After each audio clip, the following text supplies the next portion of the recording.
Hello everyone, I am Dr. Sapna Dadwal. I am working as a professor in the Department of Management. This is my eighth lecture of business law. I am starting with this lecture, Unit 2 of Business Law. This subject is taught in BBA fourth semester.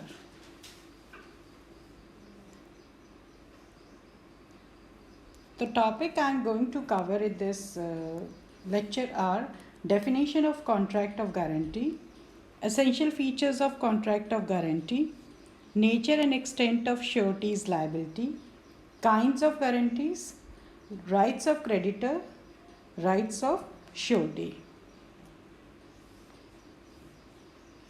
I'm starting with the definition of guarantee. So section 126 says that a contract of guarantee is a contract to perform, promise or discharge the liability of a third person in case of his default. For example, X and his friend Y enters a shop and X says to Z, supply the goods required by Y, and if he does not pay you, I will. It is a contract of guarantee. So parties to the contract of guarantee are, the first one is principal, debtor. The person in respect of whose default the guarantee is given is called as principal debtor. The second one is creditor. The person to whom the guarantee is given is called as a creditor. In this case, Z is the creditor and the principal debtor is Y. Then there is a third person, surety. The person who gives the guarantee is called as surety. The X is the surety in the above example. Now the next topic is essentials features of a contract of guarantee.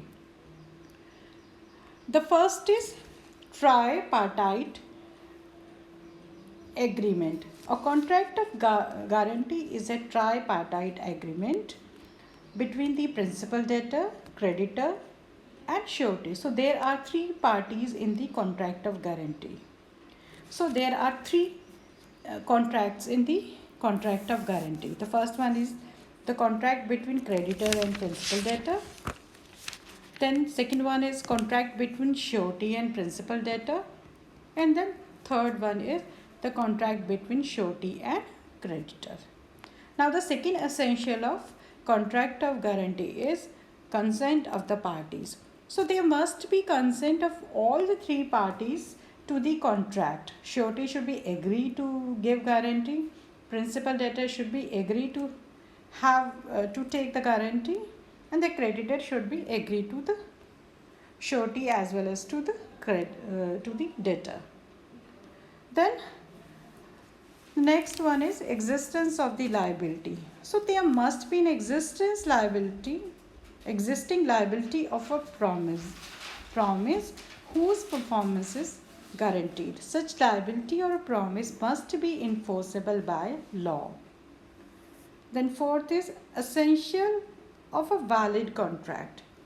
So all the essentials of valid contract must be present in the contract of guarantee. All essentials of valid contract we have already discussed in lecture 1.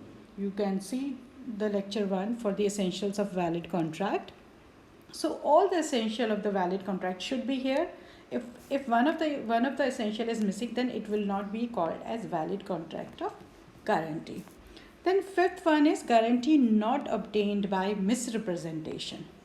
So any guarantee which has been obtained by means of misrepresentation made by the creditor or with his knowledge and assent concerning a material part of the transaction is invalid. The last essential is guarantee not to be obtained by concealment of material. Any guarantee which the creditor has obtained by means of keeping silence as to material is involved in the contract of guarantee, and if that material is invalid, then this contract will be invalid. Then surety will not be responsible. Now the next topic is nature and extent of surety's liability. In a contract of guarantee, surety is the promisor and his liability to the main focus of attention. The following points will explain the nature and extent of surety's liability. The first one is surety's liability is coextensive with that of principal debtor unless it is otherwise provided by the contract. So coextensive means this section describes that extent of surety's liability and calls it to be coextensive with that of debtor. A surety cannot agree to be liable as surety for an amount more than the principal debtor's liability. So section 128 says that maximum limit of surety's liability is which is the liability of the debtor. But he may by a term in the contract keep his liability below the level of debtor's liability. Now the second point is surety's liability is secondary and not primary. The surety becomes liable towards a creditor when the principal debtor defaults or he refuses to pay. If the surety himself becomes insolvent before the default by the principal debtor, then he will not incur any liability towards the creditor. Now the third point is surety has to himself ensure proper performance of promise of principal debtor. A default by the debtor amounts to default by the surety also. So the Supreme Court has observed that it is the surety's duty to see that a debtor performs his obligation properly. The creditor may initiate legal action against the surety immediately on the default of principal debtor without any notice to him about debtor's default. Then fourth is surety will be liable only when the contract with the creditor is valid. So if it is caused by fraud, if the contract is caused by fraud or misrepresentation by the creditor, then it shall be voidable at surety's option. In that case, the surety is not liable for the liable to the creditor for the principal debtor's liability. Then the last one is surety's obligation towards the creditor is independent of the debtor's obligation. The obligation of sureties and the debtors not terminating each other. They have an independent legal existence. Although both are for the same debt, surety and debtor neither from one single party or to a contract nor they are joint promisors. So their obligation towards the creditor is independent of each other. Now the next topic is kinds of guarantees. The first one is oral or written guarantee. The second one is specific or continuing guarantee. It is of two types, specific and continuing. The third one is guarantee may be for the whole debt or it may be for the part of the debt. I am starting with the first one, oral or written guarantee. A contract or guarantee may either be oral or in writing, though a creditor should always prefer to put it in writing to avoid any dispute regarding the terms of the contract, etc. So the first,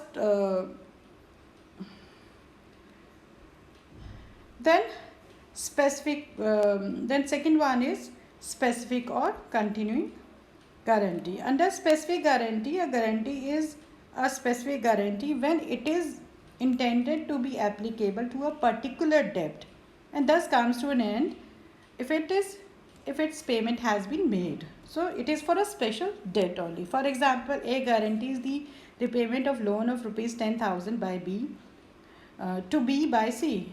So here it is for particular loan. Then continuing guarantee. The guarantee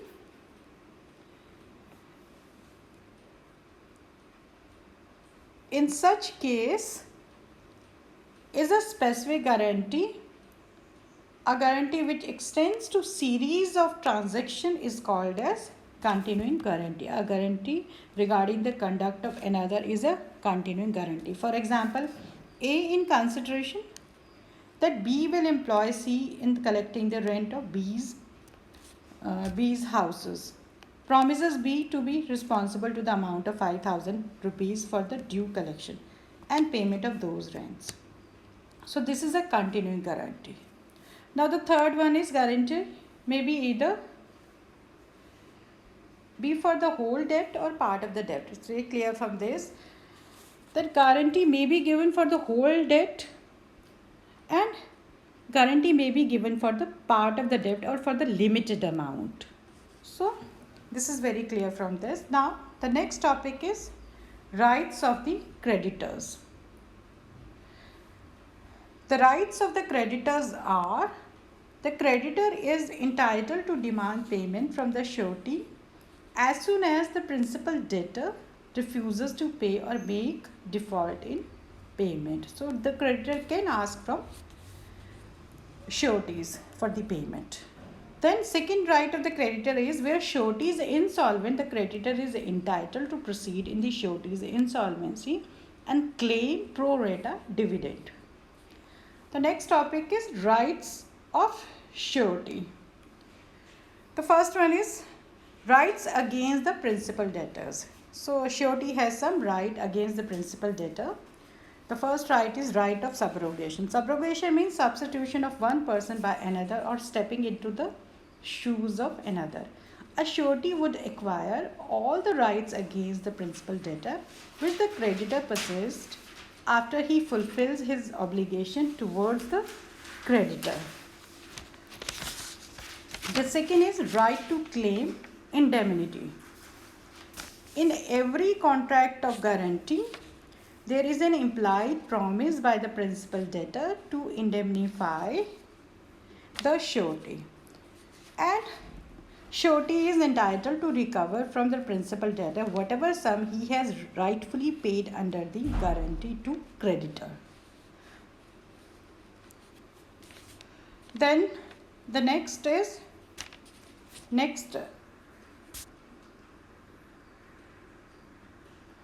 one is right against the creditors. Surety has some rights against the creditors also. The first is right to insecurities. A surety is entitled to benefit of every security which the creditor has against the principal debtor at the time when the contract of suretyship is entered into. So whether surety knows of the existence of such security or not, if the creditor loses or without the consent of surety parts with such security, the surety is discharged to the extent of value of that surety. It is very clear from this. Then second right is against creditor of sureties, right to claim set off. If the principal debtor has a cross claim upon the creditor which grants to him a set off against his own obligation towards the creditor, the surety will also have the benefit of this set off. For example, D has taken a loan from C for rupees 45,000 on the guarantee of S. If he had certain claim upon C for 15,000, so he will be liable to C only for 30,000. In the same way, S surety can have this claim to set off against the creditor. Then is right to demand dismissal of employee. Where the guarantee is given for the honest behavior of an employee defaults in that matter, the surety can demand the dismissal of employee. Then the third right of surety is against co-sureties. Co-sureties, where a debt is guaranteed by more than one surety, they are called as co-surety. In such a case, all the co-sureties are liable to contribute towards the payments of the guaranteed debt. So these are all the rights of the surety against